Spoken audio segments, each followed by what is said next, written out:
This is the beginning of Seth Speaks, The Nature of Personal Reality, Chapter 4, Part 14. Now, good evening. Good evening, Seth. And we will begin the dictation. You also communicate your beliefs to others, of course. When visitors enter your home, they do not see it exactly as you do because they also view it through the screen of their beliefs. In your environment, however, your personal beliefs will usually predominate. People with like ideas reinforce each other's beliefs. You may meet with some misunderstanding when you suddenly decide to change your reality by changing your beliefs. According to the circumstances, you may be going in a completely different direction than the group to which you belong. The others may feel it necessary to defend ideas that all of you previously took for granted. In such cases, your beliefs merged. Each individual has his or her own ideas about reality for reasons that seem valid. Needs are met. When you abruptly change your beliefs, then in the group, you no longer have the same position. You are not playing that game any longer. In the group, you may suddenly cease to provide for the others a need that satisfied you earlier. This affects both intimate behavior and, say, social interactions. Robert Butt's notes here. Interestingly enough, we're already beginning to hear about such frictions developing, especially from members of ESP class as they work with the ideas in this book. Other people we see regularly have similar episodes to relate. Back to Seth. For a time then, you may experience a feeling of loss as you move from one group of beliefs to another. However, others, sharing your new beliefs, will gravitate towards you and you to them. I will say more about this later in the book, but it explains, for example, why diet watchers suddenly determined to lose weight may meet with veiled or even open resistance from family or friends. Why the person who makes new resolutions may find himself baffled by associates' ridicule. Why the alcoholic, trying not to drink, finds others tempting him quite openly or teasing him into indulgence by hidden tactics. When someone who has been ill starts on the road to recovery through changing his beliefs, he may be quite surprised to find even his dearest allies suddenly upset, reminding him of the reality of his dire state for the same reasons. Because beliefs form reality, the structure of experience, any change in beliefs altering that structure initiates change to some extent, of course. The status quo which served a certain purpose is gone. New elements are introduced. Another creative process begins. Because your private beliefs are shared with others, because there is interaction, then any determined change of direction on your part is felt by others, and they will react in their own fashion. You are setting out to experience the most fulfilled reality that you can. To do this, you have, hopefully, begun to examine your beliefs. You may want to change others.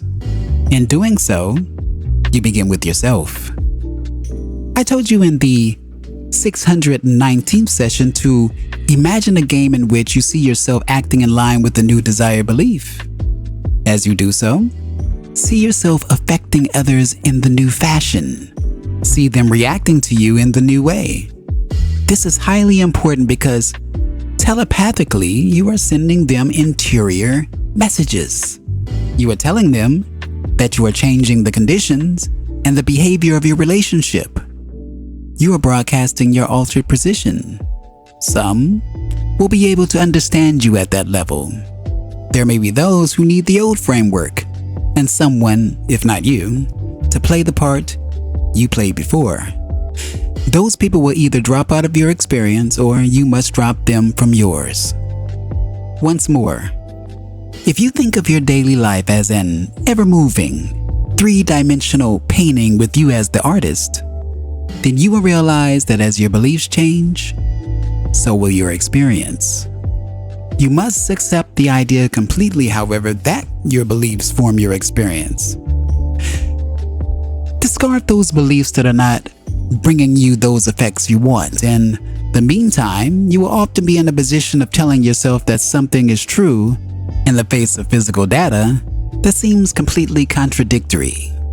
You may say, I live amid abundance and am free from want, while your eyes tell you that the desk is piled with bills. You must realize that you are the one that produced that physical evidence that still faces you, and you did so through your beliefs.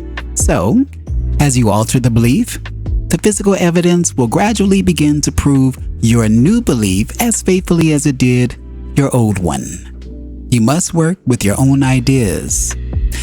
While there are general categories of beliefs and general reasons for them, you must become personally aware of your own, for no one person is completely like any other. The old beliefs served the purpose and fulfilled a need.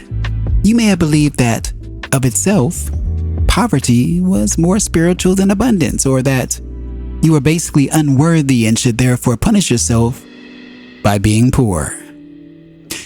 This marks the end of Seth Speaks, Chapter 4, The Nature of Personal Reality, Part 14. Let's break it down. In this passage, Seth is conveying several key ideas related to beliefs and their impact on personal reality. First up, beliefs influence perception. Seth explains that our beliefs shape our perception of the world. When others enter our environment, they don't see it exactly as we do, because they view it through their own set of beliefs. In our own personal space, our own beliefs typically have the most significant influence. Next, there's belief reinforcement. People with similar beliefs tend to reinforce each other's beliefs. However, when someone decides to change their beliefs and, as a result, their reality, it can lead to a departure from the group's shared beliefs. Next, there's the fact that changing beliefs affect relationships. Changing one's beliefs can result in a feeling of loss and sometimes friction in relationships. Others may resist or ridicule the changes, even if the person is trying to make positive changes in their life. Next up, beliefs shape reality. Seth emphasizes that beliefs are the foundation of one's experience, and that changing one's beliefs initiates change to some extent. This change affects not only the individual, but also how others perceive and interact with them. Then we have telepathic influence. Seth suggests that when individuals change their beliefs, they send interior messages to others about altering the conditions and behaviors of their relationships, which of course can influence how others react. Next, he speaks about accepting new beliefs. To create a more fulfilled reality, one must examine and change their beliefs. But most importantly, discard those beliefs. Discard those beliefs that no longer serve you or bring the desired effects. It's important to note that even in the face of contradictory physical evidence, you must maintain your new beliefs to manifest change. Next up, personal beliefs and individuality. Seth emphasizes the uniqueness of each person's beliefs and the need to become aware of one's own beliefs.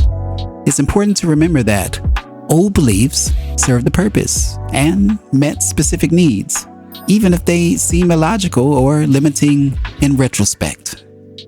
In summary, Seth is discussing the profound influence of personal beliefs on one's perception of reality and the challenges and consequences that arise when attempting to change those beliefs.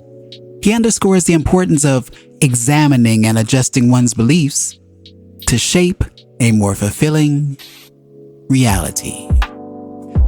If you've enjoyed this passage, please consider giving it a like, sharing with a friend, and of course subscribing for more.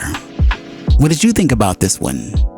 Are you reshaping your beliefs to create a new reality for yourself? Please leave it in the comments below. Until the next time, I'm Tony Victory, a wolf uncaged. Thank you for watching. Thank you for listening. Thank you.